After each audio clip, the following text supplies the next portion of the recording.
আজকে আমরা আলোচনা করব জাভাস্ক্রিপ্টের এনক্যাপসুলেশন নিয়ে। তো এনক্যাপসুলেশনটা কি? এনক্যাপসুলেশন হচ্ছে এমন একটি মাধ্যম যার মাধ্যমে আমরা আমাদের অবজেক্টকে একটা সিকিউরিটি দিয়ে থাকি। এটার জন্য যেটা হয়, আমরা সরাসরি কোনো কম্পোনেন্টকে ইউজ করতে দেব না আমাদের ইউজারকে। এটার জন্য অবশ্যই তাকে কোনো মেথডের সাহায্য নিতে হবে আমাদের যে অবজেক্টের কম্পোনেন্টগুলো আছে এগুলো ইউজের জন্য। তো ব্যাপারটা কীরকম একটু যদি দেখি, আমি শুরুতে প্রিভিয়াস মেথডগুলো কেটে দিচ্ছি। এখন দেখেন আমাদের এখানে ভ্যারিয়েবল আছে দুইটা, একটা নেম এবং একটা আইডি। আমরা যদি ইউজারকে সরাসরি এই নেম এবং আইডিটা ইউজ করতে দিই, সেটা কিন্তু কখনোই ভালো একটা কাজ হবে না, কারণ ইউজার চাইলেই সরাসরি এই ভ্যারিয়েবলটা ইউজ করে সেই ভ্যারিয়েবলের ভ্যালু কিন্তু চেঞ্জ করে ফেলতে পারে। তো এইটা হচ্ছে খুবই উইক একটা ডিজাইন হয়ে যাবে। তো এর জন্য আমরা যেটা করব, আমরা এই দুইটা ভ্যারিয়েবলকে এনক্যাপসুলেশনের মাধ্যমে ইউজ করতে দেব ইউজারকে। তো ব্যাপারটা কীরকম দেখেন, শুরুতে আমরা লিখব একটা গেটার মেথড। গেটার মেথডটা কি দেখেন, গেট দিয়ে আমরা পরবর্তীতে যে ভ্যারিয়েবলটা অ্যাক্সেস করতে দিই সেই ভ্যারিয়েবলটার নাম লিখি, যেটা গেট নেম। এবং এই গেট মেথডে কোনো প্যারামিটার রিসিভ করবে না, বাট ও একটা ভ্যালু রিটার্ন করবে। সেই ভ্যালুটা কত হবে? অবশ্যই নেম হবে, দিস ডট নেম। অর্থাৎ ইউজার যখনই নেম দেখতে চাবে তখন তার এই মেথডটা কল করতে হবে, এবং এই মেথডটা দেখেন শুধুমাত্র একটা ভ্যালু কিন্তু রিটার্ন করছে। অর্থাৎ ও কিন্তু কখনোই ডাইরেক্ট এই ভ্যালুটার সাথে ইন্টারাক্ট করতে পারছে না। ঠিক একইভাবে আমি যদি আরেকটা গেটার মেথড লিখি, গেট আইডি, এবং এই মেথডটাও ঠিক একইভাবে রিটার্ন করবে দিস ডট আইডি। তো এই দুইটা হয়ে গেল আসলে আমাদের গেটার মেথড। এদের প্রধান কাজই হলো ভ্যালুটা রিটার্ন করা। এবং এখন যদি এটার কাজ আমরা দেখি, এখানে সাপোজ আমরা লিখলাম যে let user equal to new user, এবং এই ইউজারের ভেতরে আমরা যেটা লিখতাম প্রিভিয়াসলি, এবং নাম দিচ্ছি user1।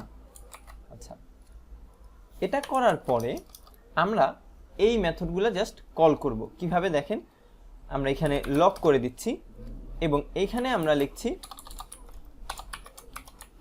ইউজার নেম, এবং এখানে আমরা এই ইউজার ভ্যারিয়েবলের সাহায্যে কল করব হচ্ছে গেট নেম।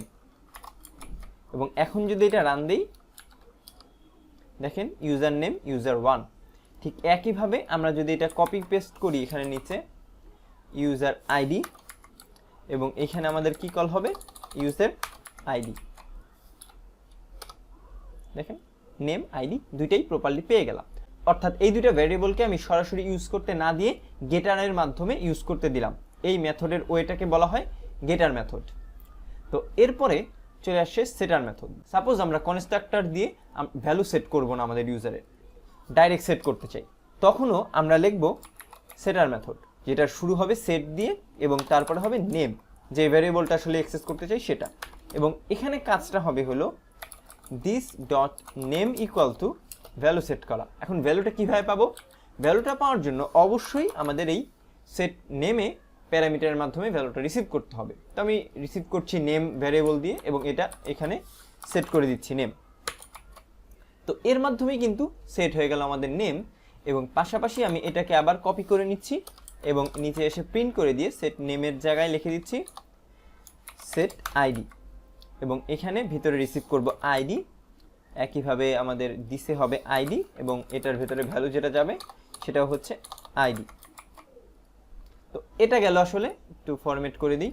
তো এটা গেল আসলে আমাদের সেটার মেথড, এর মাধ্যমে ভ্যালু সেট করি। তো এটা দেখার জন্য আমরা যেটা করব, ইউজার ডট সেট নেম দিয়ে দিচ্ছি, এবং এইখানে আমি নামটা চেঞ্জ করে দিলাম user2। তো একটা জিনিস খেয়াল করেন, এখানে কিন্তু ভ্যালু সেট করেছি user1, এবং তারপরে আমরা এখানে সেট করলাম user2, এবং পরবর্তীতে প্রিন্ট দিয়েছি। এবং এখন যদি রান দিই, দেখেন নামটা চেঞ্জ হয়ে গিয়েছে user2। এখনও কিন্তু আমরা সরাসরি ইউজারকে কখনোই এই ভ্যারিয়েবলের সাথে অ্যাক্সেস করতে দিলাম না। অর্থাৎ এই ভ্যারিয়েবলে ইউজার কখনোই সরাসরি ইউজ করতে পারছে না, কোনো একটা মেথডের সাহায্যে তার ইউজ করা লাগছে। এবং এই যে কনসেপ্টটা গেটার এবং সেটারের, এটাকেই বলা হয় এনক্যাপসুলেশন। তো আশা করি বিষয়টা বুঝতে পেরেছেন। আজকের ভিডিও এ পর্যন্তই। সবাইকে ধন্যবাদ।